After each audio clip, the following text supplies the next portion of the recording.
There are three main scenarios in which the nice people suffer a lot and ends up into a lot of trouble. So let's understand what those three scenarios are so that you, my nice viewer, can manage yourself well in those situations. And towards the end of this video, I'll tell you about a category of nice people which in specific suffer the most no matter what. So stay tuned till the end so that you know that you are not into that category, and if you are, what you can possibly do to not suffer. So let's get started. Number one, nice people have this no objection kind of behavior. And no matter how the other person is treating you or no matter what they are saying to you, you always tend to be humble and nice, because in your head you are thinking that you can't really express your frustration or anger, or you can't really express your objection in that moment when the incident is happening, because you feel that you do not have the power to do so. And this behavior, my friend, does so much of emotional damage that you will lose your mental peace, and that anger, that frustration will amplify in your head because it's piling up. There are a lot of episodes in your head, and then in your head you will start amplifying the situations which are not that much worse, or where it's not that big of an issue, but in your head it will be amplified because you're already frustrated. And it can so happen that you burst out on a very wrong time, that it can cost you your job. You might react in a situation which is very tiny and it doesn't have much impact, but because you have those piled up emotions that you can't take it anymore, even the smallest of the thing can irritate you, and then you will all of a sudden react in a way which is not acceptable in professional environment. So what's the solution? The solution is that you have to put an objection then and there when the incident is happening. And there are so many ways in which you can do it politely and assertively.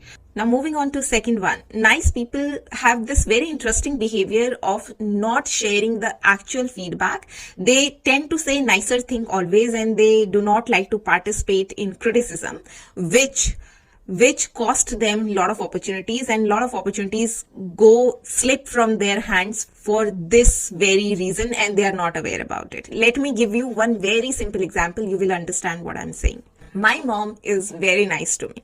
So she always have nice things to say about me, no matter what I wear, what I do. She always have a very nice feedback to give. So now whenever there is any important event for me to attend, and if I have to take feedback on the look, if I have dressed up appropriately or not, I do not depend on her feedback. I always seek a second opinion, because in my head it's programmed that no matter how am I looking, my mother is going to say nice things about it. So the feedback there gets null and void. It doesn't matter. It just loses its value because it's not actual feedback. Now in that personal scenario, it might work because she's a mother and she's seeing me with all that love. So all that is fine, and it makes me feel good to hear all those positive feedbacks. But in professional setup, if you have this habit of saying good things always, people can see through those things. Okay, so everybody understand that where you are coming from and why you always have nice things to say, and they will stop you inviting in important decision meetings, in important events, thinking that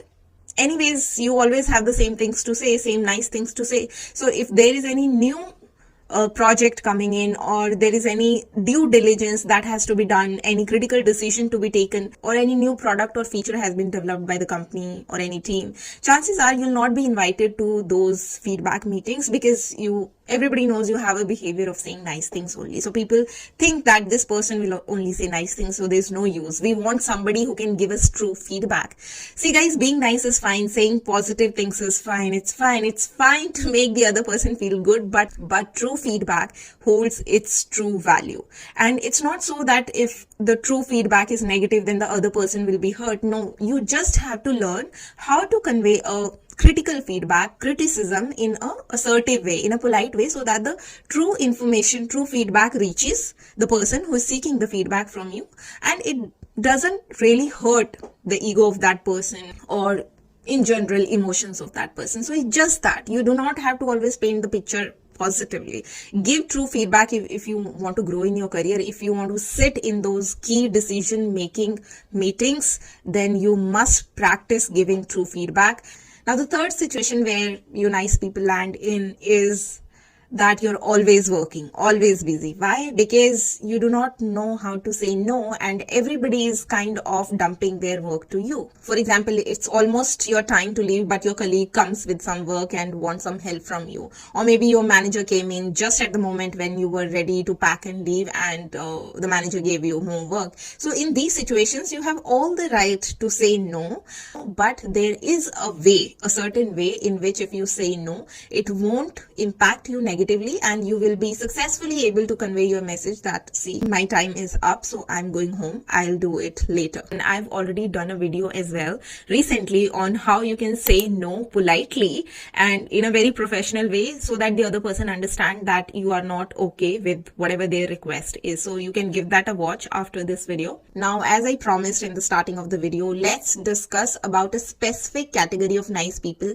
who suffer the most, no matter if it is a professional life or it's a personal life. And what that category is? That category is of people who knowingly or unknowingly have this nature of enduring their image of being nice. That image of being nice is so dear to them that they are ready to even suffer.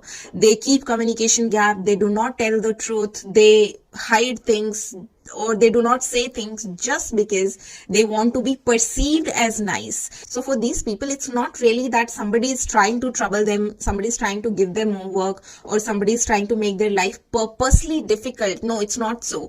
But in normal situations as well, where they can very easily deny, they can very easily set boundaries, or they can very easily convey that, see, this is not something I want to do, please excuse me. They do not say those simple things just because they want to preserve their image of being nice, and in their head they think that to be that greatest nice person on the earth, they will have to say yes. They will have to agree to every single thing, every single request which the other person is making. Now, here in these situations, no other person is the culprit. You yourself are the culprit if you have this behavior or this nature. Now, you might ask that how do I know if I have this nature unknowingly? How do I test myself for it? So how you can test? So there are few questions that you can ask yourself, and you answer them genuinely, and you'll get to know if you are in this category or not. The first question is that if you are at deathbed and it's almost the time to go, what you really think that you want people to say about you? Do you want them to say that you were the nicest person, or it doesn't matter to you at all that what people say because you are anyway not there? Or you want them to say that you were the most generous person and you helped everybody with a lot of money? Or you want to say them that you were very smart, very intelligent, and that kind of person? So you'll find some kind of hint there. And if the answer of that question is that you want everybody to praise you, that you were the nicest person they ever met, then chances are you fall under this category. You love your image of being nice and you want to preserve it at any cost, even if it's giving you a lot of suffering for no reason. Now, the real reason why this category of people suffer is because they're helping other people just for their image of being nice. They are not enjoying that extra effort that is going into helping the other person.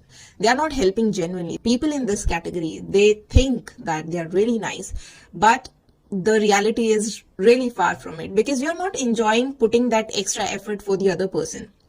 If you are enjoying it, then obviously there is no suffering. The suffering is coming from the fact that you are agreeing, you are saying yes that you will do the work, but you are not enjoying that work. You are not enjoying the help that you are providing to the other person. You are simply doing it just so that the other person have an image of you, that how nice you are. That's all. In reality, people who are genuinely nice, they do not care about their image. It doesn't matter to them if the other person is perceiving them as a nice person or not so nice person. They just help because they want to help, they are willing to help, and then there is no suffering because they are enjoying that work, because for them it's a help to somebody. So that was it, guys. Let's quickly take a look at the summary of today's video. So the 3 scenarios where nice people have to improve themselves to be successful in corporate is: number 1, improve on your no objection behavior. Whenever you are uncomfortable with anything, just say it then and there. Number 2, try to share true feedback and refrain from always making cheesy positive statements, because that will devalue your words or the feedback that is coming from you, and you will lose out on a lot of opportunities.